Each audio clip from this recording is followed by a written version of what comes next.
Hare Krishna. Welcome all devotees to the Gita Daily session. So today we'll be discussing Shloka number 3.14. So let's start the session by taking the blessings of the Lord. Jagannath, Baldev, Subhadramai, Sudarshan, Gaurantai, Lakshmi Narasimhadev, Panchatattva. So we'll recite the prayers together. Om Atnana Timirandasya Atnana Janashalakaya Chakshurunmilitam Yena Tasmai Shri Gurave Nama नमां विष्णुपादाय कृष्णप्रेष्ठाय भूतले श्रीमदे भक्तिवेदान्तस्वामिनिधि नामिने नमस्ते सरस्वती देवे गौरवाणी प्रचारिणे निर्विशेषशून्यवादी पाश्चात्यदेशतारिणे जय श्रीकृष्ण चैतन्य प्रभु नित्यानन्द श्री अद्वैता गदाधर श्रीवासादि गौरभक्तवृन्दा हरे Krishna Krishna Krishna Hare Hare Hare Ram Ram Ram Hare Hare. Let's dedicate a session to His Divine Grace, A.C. Bhaktivedanta Swami Srila Prabhupada, the founder Acharya of International Society for Krishna Consciousness, by whose mercy we are able to understand the difficult topics of spirituality in a simple and practical way. So let's recite the sloka, sloka number 14 from chapter 3. Please repeat after me. Annad bhavati bhutani parjanyadanna sambhava yatnad bhavati parjanyo yatna karma samudbhava. Repetition. अन्नाद् भवति भूतानि पर्जन्यादन्नभम्भव यत्नाद् भवति पर्जन्यो यत्न Karma समुद्भव. Translation by His Divine Grace Srila Prabhupada. Srila Prabhupada ki jai. All living bodies subsist on food grains, which are produced from rains. Rains are produced by the performance of yajna, sacrifice, and yajna is born of prescribed duties. Let's see the word-to-word meaning. Annat, from grains. Bhavadi, grow. Bhudani, the material bodies. Parjanyat, from rains. Anna, or food grains. Sambhava, production. Yajna, from the performance of sacrifice. Bhavadi, becomes possible. Parjanya, rain. Yajna, the performance of yajna. Karma, prescribed duties. Samudbhava, born of. So, we'll recite the translation again. All living bodies subsist on food grains, which are produced from rains. Rains are produced from performance of yajna or sacrifice, and yajna is born of prescribed duties. So today's shloka, we are continuing the topic of yajna. Yesterday also we discussed about a little bit, no, about it actually. See how it is important to offer the results of yajna, right, to the Lord. We saw briefly that. So we continue the same topic. So Krishna is explaining to Arjuna about the cycle, of how the sustenance happen in the material world. So in this context, actually, it's we can understand a little bit. We have to look at a broader perspective to understand this topic. So this topic, today's topic, which I want plan to cover, is little long. I'll try to fit it into the time frame. So so basically, we need to understand how the universal system is working, right? So to understand this context, so in the particular sloka, so the brief summary of the sloka is Krishna is saying the cycle. How actually the living entities need food for sustenance. The food is the basic thing for sustaining their jiva, living entities. And for food grains, we need rain. Rain, actually, from rain we get from the agriculture we can get the food. And for getting the rain, actually we need to please the universal government, right? So which are the demigods. So we need to little bit understand the demigods and the universal government. So just like we have a government in every country, right, or in the world. Like there's a head of the department, like no, there's a president. Then there are different department ministers for different affairs, right? Similarly, the Vedic scriptures gives information about the demigods, who or the devatas who are responsible for the universal government. So before that, first we need to understand, what actually, what is the entire creation, right? Briefly, let us see that. So, according to Vedic scriptures, the universe, actually the planet which we live, right, is part of the universe. And there are not one universe; there are unlimited universes according to Vedic scriptures. And every universe has a universal government, and for that particular universe. So the Lord Brahma is the first created, being in the every universe. And so before that, actually, what is the bigger picture is that no, Brahmaji is the first creator, as I mentioned, right? And Brahma gets the Vedic knowledge directly from Krishna. So Krishna actually reveals the knowledge of the Vedic, no, scriptures in the heart of Brahma directly. It's mentioned Tene Brahma Hridaya Adi Kavaye. So Brahmaji is the most intelligent or the most knowledgeable person in the universe because gets the knowledge directly from the Lord. But beyond the universe, so we are in one universe, where actually the Brahma is having four heads, Chadurmukha Brahman, right? But there are unlimited universes where it is mentioned that Brahmaji has different heads, number of heads. So how the universe comes into existence? It is mentioned in a scripture known as Brahma Samhita, which is written by Lord Brahma. So in Brahma Samhita, it is mentioned. First of all, Brahmaji actually identifies who is the supreme person, right? So actually, generally, there is a confusion among the devotees or the people in general that no, there are so many devatas, right? So which devata to worship, etc. So Brahmaji actually clarifies in Brahma Samhita. He says that Ishvara Parama Krishna Sachidananda Vigraha Anadiradir Govinda Sarvakarana Karanam. So Krishna, Brahmaji says that there are many Ishwaras. Ishvara, in that Parama Ishvara is Govinda or Krishna. Ishvara Parama Krishna Sachidananda Vigraha, and he has a form which is spiritual, Satchitananda. Sarva Karana Karanam. Anadi Radir Govinda. There is no cause for that cause. No, he is the original cause of everything. And Sarva Karana Karanam. He is the cause of all the causes. So basically, Brahmaji identifies Krishna as the Supreme Personality of Godhead. And Brahmaji mentions a lot of details in Brahma Samhita. So, about coming to our topic of universal existence. So, Brahmaji, there are two shlokas which refers to this. So only talk about one shloka. He says, Yasyeka nishwasida kalamadavalambya jivandiloma vilaja jagadandanada Vishnur mahansa iha yasya kala vishesho govindamadi purusham tamaham bhajami. So basically it says that, no, it says that from Mahavishnu, the Mahavishnu or the Karanodakashai Vishnu. So there are three Vishnus, the Karanodakashai Vishnu, the Kshirodakashai Vishnu uh, Karanodakashai Vishnu, Kshirodakashai Vishnu, and one more Vishnu is there actually. Right now, I'm not able to remember. So the three Vishnus. So from the Karanodakashai Vishnu and the Garbhodakashai Vishnu, third Vishnu is Garbhodakashai Vishnu. So the Karanodakashai Vishnu is the first Vishnu, and this Vishnu is lying in the ocean known as Karana Ocean. This is the causal ocean. Basically, it's the cause of everything in the material universe. And when this Mahavishnu is lying in the Yoga Nidra, right, and when the Mahavishnu is breathing out or exhaling, it is mentioned that from every pore of his body there is one universe, one Brahmanda is actually coming out. And when he breathes in, all these Brahmandas goes back into his body. So it is mentioned like the existence of the universes is for one breath of Mahavishnu, right? So this Mahavishnu is actually an expansion, a partial expansion of Krishna. So briefly mentioning, so Lord Krishna is the original personality, and first expansion is Balram. And from Balram, there is the Chaturvyuha, which is consisting of Vasudeva, Sangarshana, Pratyumna, and Aniruddha. And from Sangarshana comes Narayana, right? And from Narayana again there is a second Chaturvyuha. Vasudeva, Sangarshana, Pratyumna, Aniruddha. And from the second Sangarshana, actually this Karanodakashai Vishnu is coming. So Karanodakashai Vishnu is also known as Mahavishnu, is a partial expansion of Krishna. That's a brief understanding here. And yeah, so from Karanodakashai, rest of the universe actually emanates. But then the point what we're trying to say is that when we try to understand universal government, so the Brahmaji in the universe, the Brahma is having the longest lifespan. So when the universe is created, Brahmaji is there, born.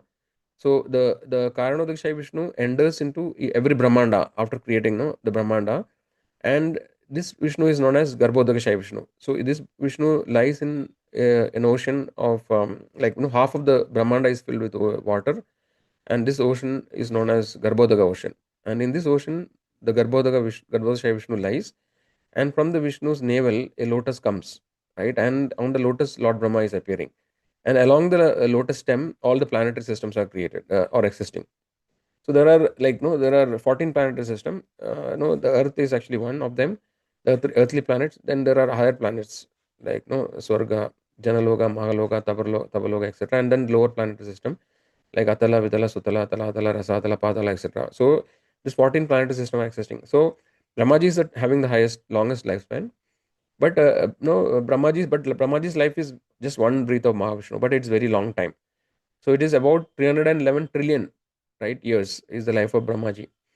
So in Brahma's life, Brahma, it is mentioned that according to Brahma's time, he lives for 100 years, right? And one day of Brahma is known as a kalpa. So this one day of Brahma, so Brahma lives for 100 years, and you can approximately calculate how much is the time. So Brahma lives for 100 years. So one day of Brahma is known as kalpa.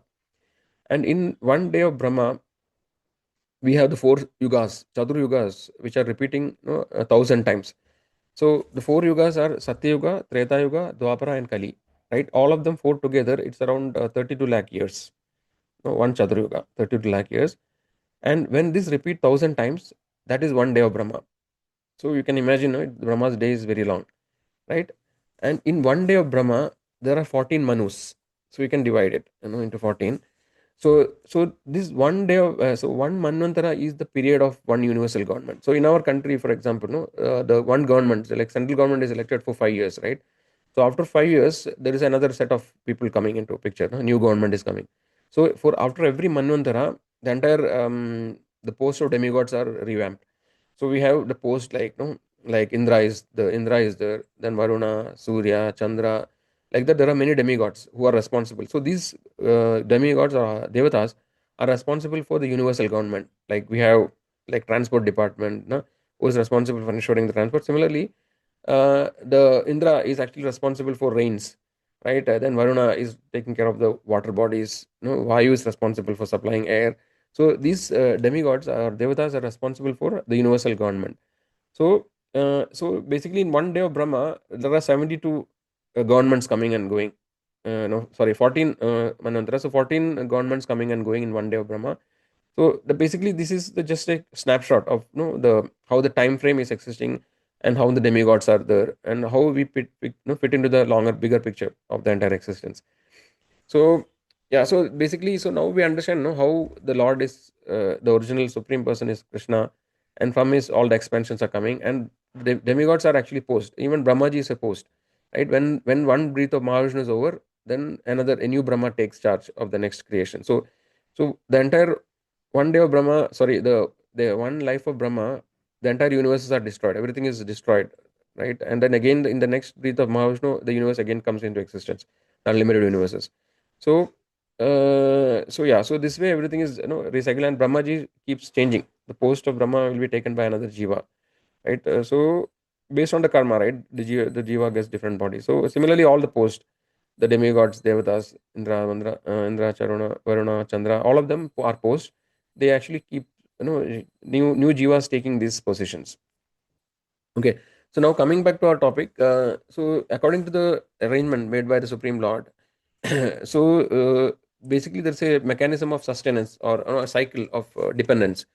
So for the devatas, actually to for devatas to sustain, they need actually the yajnas to be performed, by the human beings. So these yajnas, when they are performed, actually then the devatas actually also reciprocate with providing sufficient natural resources, rains, etc. Mainly rains, right, and other resources. So like that, there is a dependency, mutual dependency between devatas and the human beings which are living in the earthly planet, right? So this way there is a mutual dependency. So the yajnas, now the point of the yajnas when we come, so the yajnas are different types, right? We have discussed some time back that the different yugas, no, there are four yugas we mentioned, right? In each yuga there is a particular process, kind of yajna or a process which is recommended. So we have seen that, no, it says that Krideya Dhyayado Vishnum, Tretayam Yajado Magai, Dwapare Paricharyayam Kalautat Harikirtanat. So in Satya Yuga, the process was meditation. In the Treta Yuga, it was the fire sacrifice, elaborate fire sacrifice. And Dwapara Yuga, it was temple worship. And in Kali Yuga, the process is chanting of the holy name, right? So basically, so when we perform, so Kali Yuga in this age, because other processes are difficult to do, performing perfect sacrifice, we need very qualified brahmanas, who are perfectly able to execute. We need pure resources for performing yajna. So these are very difficult in Kali Yuga. So the ends in the Kali Yuga, the process is mentioned is the chanting of the holy name. So it is an authorized process because the scriptures mention about it, right? So if for example, in Srimad Bhagavatam, there are two shlokas. One I mentioned already, the Krideya Dhyayado Vishnum. Then the other shloka is in the 12th canto, third chapter, 51 shloka. It says, Kalir dosha nide rajan, asti egan mahan guna, kirtanan eva krishnasya, mukta sangha param vrjet. So essence is, in this Kali Yuga, there are a lot of faults, but there is one process which is recommended in Kali Yuga, which is the Kirtana Deva Krishnasya. So, by chanting the holy name of Krishna. Then, 11th canto, 5th chapter, 32 shloka says, Krishna Varnam Dasha Krishnam, Sango Pangasta Parshanam, Yetnai Sankirtana Prayer, Yachandihi Sumerasa. In Kali Yuga, Yetnai Sankirtana Prayer. This is the process. Right? And in Bhagavad Gita, Krishna says in 10th chapter, 25th shloka, it says, where the different opulences of the Lord are described, he says, Yetnanam Jaba Yetnosmi. So of all the yatnas, I am the Japa yatna or the chanting of the holy names, right? So this way, the Japa yatna or the chanting of the holy name is the authorized process, especially for Kali Yuga. And also in the Kali Sandarana Upanishad, there is an Upanishad called Kali Sandarana Upanishad, where there's a conversation between Lord Brahma and Narada. So Narada asked, "What is the hope for people in Kali Yuga? No, in Kali Yuga, people are fully degraded. How they become delivered?" And Lord Brahmaji replies, Hare Krishna, Krishna Krishna, Hare Hare, Hare Ram, Ram Ram, Hare Hare, Idi Shodashagam Namnam, Kali Kalmashanashanam, Nataparadaro Bhaya, Sarva Vedeshu Drishyate. So Lord Brahmaji says that this Hare Krishna Maha Mantra, which is consisting of 16 syllables, is the only process which can destroy the evils of Kali Yuga. Right? Sarva Vedeshu Drishyate. After searching through all the Vedic scriptures, I couldn't find a better process for the people of Kali Yuga than this chanting of the holy name. So, what is the conclusion of the discussion is that for sustenance of the universal government, right, and for the harmonic existence of all the jivas in the material world, this process of yajna is prescribed, and different yajnas are prescribed in different ages. And for this age, which we are, which is the Kali Yuga, it is the chanting of the holy name, which is prescribed, right? And then, and actually, also there is, so initially, like depends on we mentioned in Vedic scripture, there are different sections the karma kanda, jnana kanda, upasana kanda, which depending on the goal of the jiva, no, like or the person who is trying to achieve. If somebody wants material prosperity, then they perform the karma kanda, right? Somebody wants to acquire knowledge, they focus on that particular section of the Vedas. So generally, the karma kanda section is generally intended to please the demigods or the devatas. But actually, when we understand for the bigger picture and the acharyas, right, they explain that like we see that the root of if you see it's like an organization chart, right? We know the organization chart, like to show the who is the topmost person, right? President. Then there is actually the set of cabinet ministers, then there are like the IAS officers, then there are the clerks. Basically there's an organization chart, right? So the demigods are not on the top. The top is Supreme Lord Krishna. So he is like the root of the tree, right? And then everything is like branches. So when we water the root, then all the branches becomes nourished. So what is the summary of understanding is that when Krishna is pleased, Supreme Lord is pleased, then the demigods automatically become pleased. So we don't have to separately please the demigod or the devatas, right? So this is a very core understanding. So when we directly worship the Supreme Lord, then we don't have to separately worship the demigod because they are like no, they're part. Like it's just like the example, you are working in a big company, and generally we try to please our manager, right? So if our manager is happy, then he will give you a good hike, like and then you have a very good relationship, you will give good projects, good work he will give. All these things happen. But actually, if you're able to please the CEO of the company, right, or the managing director, who's the owner of the company, directly, if you get an opportunity to meet him and he becomes pleased, then you don't have to please the other people, right? Because you will get the maximum benefit. So, similarly, when it's mentioned, Yasmin Tushta Jagat Tushta. So, if Krishna is pleased, then all the demigods are automatically pleased, right?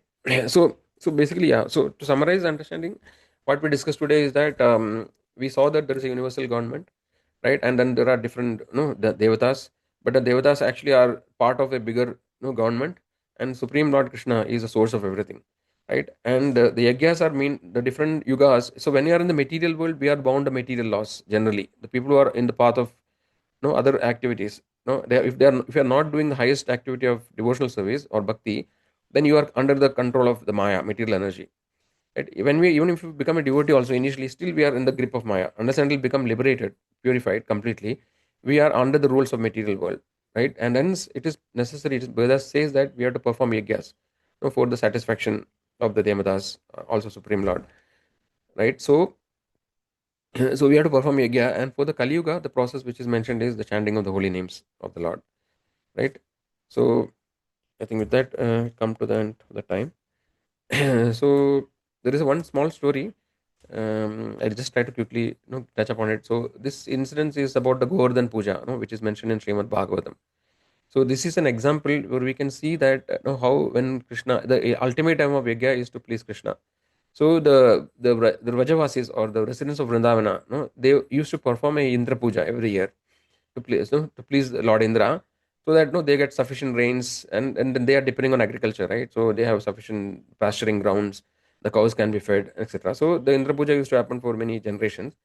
And once, Lord Krishna, like when he was a small boy, he asked, actually, why are you worshipping Indra? No, because we should worship Govardhan Hill, because Govardhan Hill is providing us everything that we need. So the Govardhan Hill is actually non-different from Krishna, right? So the Krishna Lord convinced the villagers to stop this Indra Yajna and asked to worship the Govardhan. So many of you may be knowing the story. So then they do an elaborate sacrifice, yajna to please Govardhan Hill. So and then they cook so many food items, everything they offer to Govardhan, and Govardhan eats everything. So Krishna actually enters into Govardhan, or Krishna, he becomes Govardhan, and he accepts all the food which is offered to the Govardhan. But actually, Indra becomes very angry, and then he tries to destroy the Vrindavan, by like continuous heavy rains. And in the end, actually, Indra actually mistakes. He finds that he cannot destroy the Vrindavan because it's protected by Krishna. So Krishna lifts the Govardhan hill and covers the entire Vrindavan and protects all the Vrajavasis. So the end of the story, the understanding of the story is that, and then Indra finally begs forgiveness, to Lord, meets Krishna in a place called Govindakund in Vrindavan, and then he begs forgiveness from the Lord because he could not understand the Krishna, he is the supreme Lord. So anyway, the summary of the story is that the purpose of all the yajnas, right, is ultimately to please Krishna, right? And the other demigods or devatas, they are only intermediary beneficiaries. But nevertheless, we cannot neglect them, or no, we cannot. We have to respect them because they are actually responsible. They are taking responsibility and they are serving the Lord. So we have to respect all the demigods. But then it is when we understand that which is the root, then we should water the root. So that is essential takeaway. So what are the things we can apply in our day-to-day life? So, so one thing we discussed yesterday, is that actually offering the food to Krishna, right, before eating. This is a very important thing. This is also considered as an yajna, right, offering the food. So whatever food we are eating, right, generally every food that we eat, there is some sin associated with it. Even, no, of course, the non-vegetarian food, there is gross sin because we kill the animals. But even plants also has life, right? So even the plant also, there is some sin associated with every activity in the world. Very difficult to avoid sins. But when we offer the food, the vegetables and grains, the food preparations to Krishna, the Lord accepts it. Because through his, he can just accept it. He accepts the love which we offer. So once the food is offered and accepted by the Lord, it becomes prasadam. And then this food is free from all the karmic reaction. There is no sin in it, and not only there is no sin, it purifies us, and it actually creates a situation which is favorable for performing devotional service. So we have to offer our food, as much as possible, whatever we eat, everything that we eat, and then eat it as prasadam. So this will purify us, right? Yeah. So I think with that we will end today's session. So thanks for joining.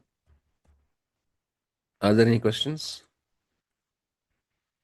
So yeah, this may be a new topic, maybe a little difficult to digest in the first step, but actually maybe you can again listen to the session, and if you have any questions, we can discuss it. You can message me or put it in now. If you have questions, you can put in the chat, or we can discuss it later.